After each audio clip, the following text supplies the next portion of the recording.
খবর দেখতে লগইন করুন www.tv24bangla.com এই ওয়েবসাইটে। আপনারা দেখছেন TV24 বাংলা, সংবাদ বিনোদন সারাদিন সারাক্ষণ। বৃহস্পতিবার রানীনগর 2 নম্বর ব্লক কৃষি দপ্তরের পক্ষ থেকে রানীনগর 1 নম্বর গ্রাম পঞ্চায়েতের নজরানা গ্রামের মৃত কৃষক বন্ধু পরিবারকে 2 লক্ষ টাকা চেক তুলে দেওয়া হয়।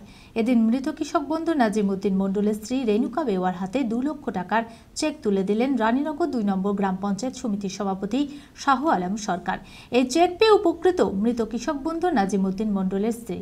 রাজ্য সরকারের পক্ষ থেকে গৃহীত অন্যতম প্রকল্প কৃষক বন্ধু প্রকল্প। এই প্রকল্পের আওতায় রানীনগর 2 নম্বর ব্লকে মৃত কৃষক বন্ধু পরিবারকে 2 লক্ষ টাকার চেক তুলে দেওয়া হয়।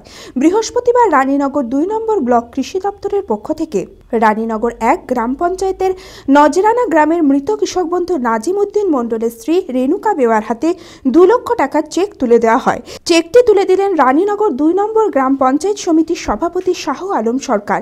এছাড়াও উপস্থিত ছিলেন রানীনগর 2 নম্বর ব্লকের BDO Partha Chakraborty, ADO doctor Mithun Saha, block পরিবেশ ও জনস্বাস্থ্য আধিকারিক বেনহুর ইসলাম সহ অন্যান্য ব্লক আধিকারিকেরা। পশ্চিমবঙ্গে শুরু হয়েছে কৃষক বন্ধু প্রকল্প 28 জানুয়ারি 2019 সাল থেকে। আমরা রানীনগর 2 পঞ্চায়েত সমিতি এবং কৃষি দপ্তর সম্মিলিতভাবে আমরা এই প্রকল্পটা 28 জানুয়ারি থেকে শুরু করেছি। তার মধ্যে একজন রানীনগর 1 নম্বর গ্রাম পঞ্চায়েতের বাসিন্দা নাজিমউদ্দিন মণ্ডল, উনি আবেদন করেছিলেন কৃষক বন্ধু প্রকল্পে 29 জানুয়ারি। তার শারীরিক অসুস্থতার কারণে তিনি মারা যান 17 ফেব্রুয়ারি তারিখে, এবং তার মারা যাওয়ার পরবর্তীকালে গত সোমবার 25 ফেব্রুয়ারি ওনার স্ত্রী এই প্রকল্পে কৃষক বন্ধু প্রকল্পের দ্বিতীয় অংশ যেটা রয়েছে, যে কোনো কৃষক যদি মারা যান তাহলে তার পরিবারের 2 লক্ষ টাকা কৃষি দপ্তর পশ্চিমবঙ্গ সরকার দেবেন।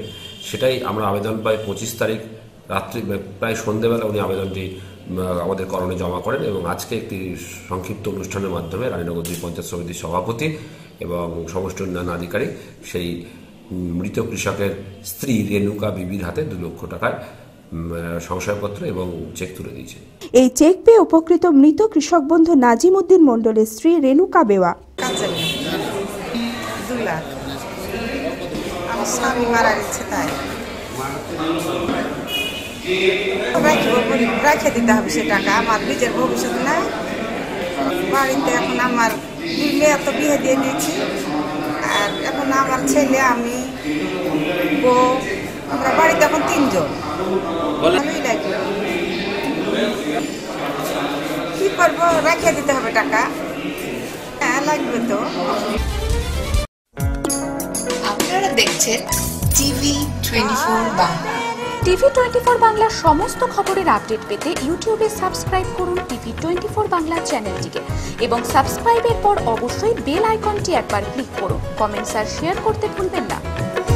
TV24 বাংলা।